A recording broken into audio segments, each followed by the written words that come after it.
नदी किनारे के पास एक छोटा सा गांव था जहां ज्यादातर लोग गरीबी में जिंदगी गुजारते थे। उसी गांव में एक छोटा सा कच्चा मकान था जिसमें रहते थे 10 साल का लड़का गोपाल, उसकी माँ सीता और पिता हरिया। हरिया दिन भर मजदूरी करता था, लेकिन गांव में काम कम और भूख ज्यादा थी। माँ सीता दूसरों के घरों में झाड़ू पोंछा करती और गोपाल, वो सुबह सुबह लकड़ियां बटोरने जंगल चला जाता ताकि चूल्हा जल सके। सर्दी बहुत तेज थी, ठंडी हवा हड्डियों तक चुभती थी। उनके पास ना गर्म कपड़े थे, ना ही कोई रजाई या कंबल। एक रात की बात है, ठंड इतनी बढ़ गई थी कि गोपाल का बदन कांप रहा था। माँ ने उसे अपनी पुरानी साड़ी में लपेटा और खुद खाली टाट के बोरे में सिमट गई। हरिया भी अपनी पुरानी फटी चादर में लिपट कर सो गया, लेकिन नींद कहाँ, सर्दी जैसे हर सांस में चुभ रही थी। सुबह हुई तो गोपाल ने देखा कि उसकी माँ की उंगलियां नीली पड़ गई थीं। वो कांपती आवाज में बोली, गोपाल, आज तू स्कूल चला जा। मैं आज काम पर नहीं जाऊंगी। पढ़ने? लेकिन माँ, मेरे पास ना जूते हैं ना मोजे, और ठंड तो बहुत ज्यादा है। अगर मैं ऐसे ही नंगे पांव स्कूल गया तो कहीं मुझे भी तेज सर्दी ना लग जाए। गोपाल ने कहा। सीता ने मुस्कुराते हुए कहा, ये ठंड तो हर साल आएगी बेटा, लेकिन अगर तू पढ़ेगा तो एक दिन ये ठंड तुझसे हार मान जाएगी। गोपाल माँ की बात समझ गया। उस दिन वो नंगे पांव स्कूल गया। बच्चे उसे देखकर हंसे, लेकिन वो चुपचाप क्लास में बैठा रहा। उसका ध्यान किताबों में था, मजाक में नहीं। शाम को जब वो लौटा तो उसकी माँ की तबीयत और बिगड़ गई थी। हरिया उसे पास के सरकारी अस्पताल ले गया, लेकिन वहां डॉक्टर ने कहा, सर्दी लगने की वजह से इन्हें बुखार हो गया है, लेकिन घबराने की जरूरत नहीं है। बस इन्हें पूरा आराम करने दीजिए, तबीयत जल्द ही ठीक हो जाएगी। डॉक्टर साहब, मैं इनका पूरा ख्याल रखूंगा। इन्हें किसी भी तरह का काम नहीं करने दूंगा और जितना हो सके उतना आराम दूंगा। आपकी मदद के लिए दिल से धन्यवाद। लेकिन सीता अब काम करने लायक नहीं रही थी। घर में कमाई बिल्कुल बंद हो गई। मैं यूं खाली नहीं बैठ सकता। माँ की तबीयत खराब हो गई है तो क्या हुआ, मैं तो अब भी काम करके पैसे कमा सकता हूँ। अब से मैं घर की जिम्मेदारी उठाऊंगा और हर मुमकिन कोशिश करूंगा कि घर की हालत सुधरे। तब गोपाल ने फैसला किया कि अब वो खाली नहीं बैठेगा। स्कूल के बाद वो गांव के बाहर सब्जी बेचने वाले का हाथ बटाने लगा। वो बचे हुए पैसे से घर का राशन लाता और अपनी माँ के लिए दूध भी। धीरे धीरे गोपाल का मन पढ़ाई में और मजदूरी दोनों में लगने लगा। वो रोज स्कूल जाता और शाम को काम करता। उसका सपना था, एक दिन ऐसा घर बनाऊंगा जिसमें माँ को कभी ठंड न लगे। वक्त बीतता गया। गोपाल ने 10वीं अच्छे नंबरों से पास की। गांव के मास्टर जी ने उसकी फीस माफ करवाई और शहर के स्कूल में उसका दाखिला करवाया। हरिया भी अब थोड़ी खेती करने लगा था। कुछ साल बाद गांव में एक बड़ी गाड़ी आई। उसमें से उतरा एक नौजवान, सूट पहने, गले में मफलर, आंखों में आत्मविश्वास। वो था गोपाल। मेरा बेटा तू आ गया। मेरी तो आंखें तरस गई थीं तुझे देखने के लिए। हाँ माँ, मैं आ गया। अब आप चिंता मत करो, सब कुछ ठीक हो जाएगा। मैं आपके लिए एक पक्का घर बनाऊंगा, ऐसा घर जिसमें ना ठंडी लगेगी ना गर्मी सताएगी। बस अब आप मुस्कुराइए। उसने गांव में एक पक्के ईंटों का घर बनवाया।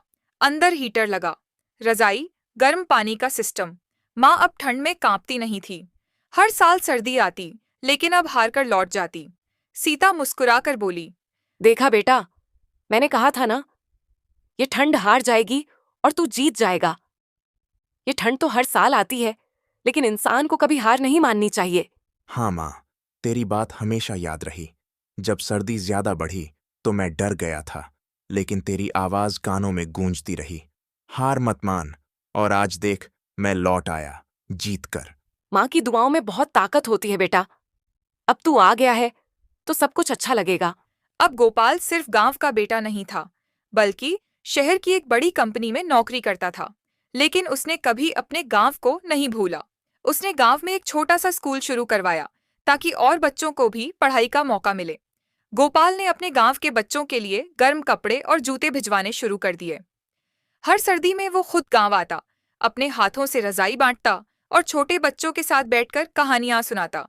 एक दिन गांव का सरपंच बोला, गोपाल बेटा, अगर तेरे जैसा बेटा हर घर में हो जाए तो इस देश का कोई भी गांव कभी गरीब न रहे। तूने जो किया वो कोई आम बात नहीं है। माँ बाप का सपना पूरा करना, गांव की तकदीर बदल देना, ये तो बस सच्चे सपूत ही कर सकते हैं। तुझ पर हर माँ को गर्व होगा बेटा।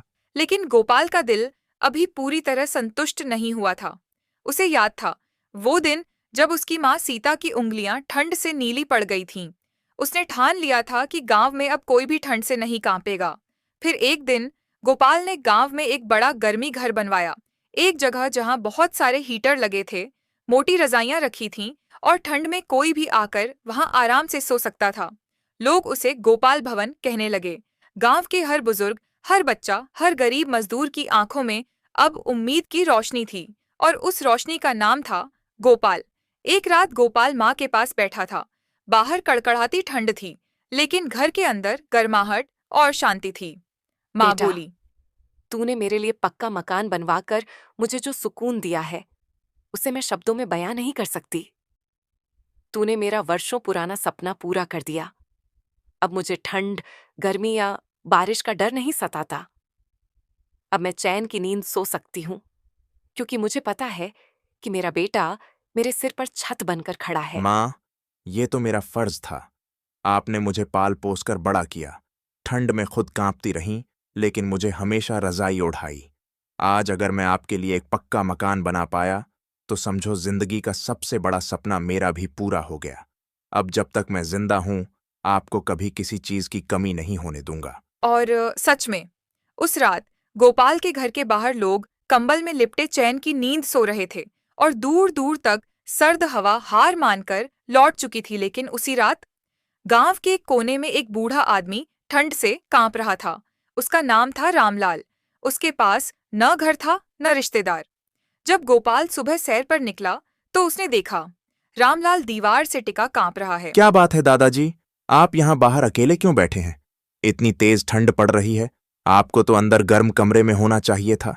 आपका ध्यान रखने वाला कोई नहीं है क्या? कुछ तो बात जरूर है, बताइए ना दादाजी, मन हल्का हो जाएगा। बेटा, कुछ नहीं। मेरा तो अब कोई घर भी नहीं है। मैं तो बेसहारा हूं, न कोई साथ है न कोई सहारा। इस कड़ाके की ठंड में भी अकेला ही बैठा हूं। कभी कभी लगता है जैसे जिंदगी भी अब थम सी गई है। गोपाल तुरंत दौड़ा, उसे गोपाल भवन में ले गया, हीटर के पास बैठाया और खुद जाकर गर्म दूध लाया। दादाजी, अब आप चिंता मत कीजिए। आप यहीं आराम से रहिए। आज से यह घर आपका है। अब आपको ठंड में बाहर बैठने की जरूरत नहीं। रामलाल की आंखों में आंसू थे। उसी दिन गोपाल ने एक और फैसला लिया। अब सिर्फ ठंड से नहीं, भूख से भी लड़ना है। उसने गांव में एक अन्न छत्र की शुरुआत की, एक जगह जहां हर जरूरतमंद को दिन में 2 बार खाना मिले, बिना किसी सवाल के। गांव के कुछ अमीर लोग पहले हंसे, बोले, ये गोपाल क्या क्या करता फिर रहा है? मुझे तो लगता है कि ये सब बस दिखावा कर रहा है। लेकिन धीरे धीरे सबको गोपाल का इरादा समझ में आ गया। अब गांव में भूखा कोई नहीं रहता था। कुछ ही महीनों में गोपाल का नाम आसपास के गांवों में भी फैल गया। लोग आने लगे, मदद मांगने लगे और गोपाल सबकी मदद करने लगा। फिर एक दिन गांव में एक बड़ा अधिकारी आया। वो था जिले का कलेक्टर। उसने खुद गोपाल के काम को देखा, गांव की तरक्की देखी और वहीं मंच से बोला, गांव की सुंदरता और साफ सफाई देखकर मैं हैरान रह गया। मैं इसे आदर्श ग्राम घोषित करता हूं और गोपाल को उनके योगदान के लिए जननायक सम्मान से सम्मानित करता हूं। पूरा गांव तालियों से गूंज उठा। गोपाल की माँ की आंखें भर आईं। वो भीड़ में सबसे पीछे खड़ी थी, लेकिन गोपाल सीधा मंच से उतरा और माँ को सबसे आगे ले आया। माँ, आज मैं जो कुछ भी हूं, वो सिर्फ आपकी वजह से हूं। आप पीछे क्यों खड़ी हैं? आपको तो मेरे साथ आगे खड़ा होना चाहिए, क्योंकि मेरी हर कामयाबी में आपका हिस्सा सबसे बड़ा है। बेटा, तुझे आगे बढ़ते देखना ही तो मेरी सबसे बड़ी जीत है। मैं तो हमेशा तेरे पीछे इसीलिए खड़ी रहती हूँ, ताकि तुझे अगर कभी लड़खड़ाना पड़े तो तेरी माँ तुझे थाम सके। लेकिन आज जब तू मुझे साथ खड़ा देखना चाहता है तो चल, तेरे साथ कदम से कदम मिलाकर चलती हूँ। अब तो बस एक ही दुआ है कि अब तेरी पत्नी आ जाए और तुम्हारे घर में बच्चों की किलकारियां गूंजे। आप कैसी बातें कर रही हैं? मुझे अभी शादी नहीं करनी। मुझे आप लोगों का और ख्याल रखना है। अब मुझे शर्म आ रही है। चलो घर चलते हैं। उसी रात फिर से ठंडी हवा चली, लेकिन अब गांव में हर घर में गर्माहट थी। चूल्हा जल रहा था, बच्चे स्कूल जा रहे थे और सबसे बड़ी बात, किसी की आंखों में अब डर नहीं था। और इसी तरह गोपाल एक साधारण बच्चा होते हुए भी एक असाधारण मिसाल बन गया।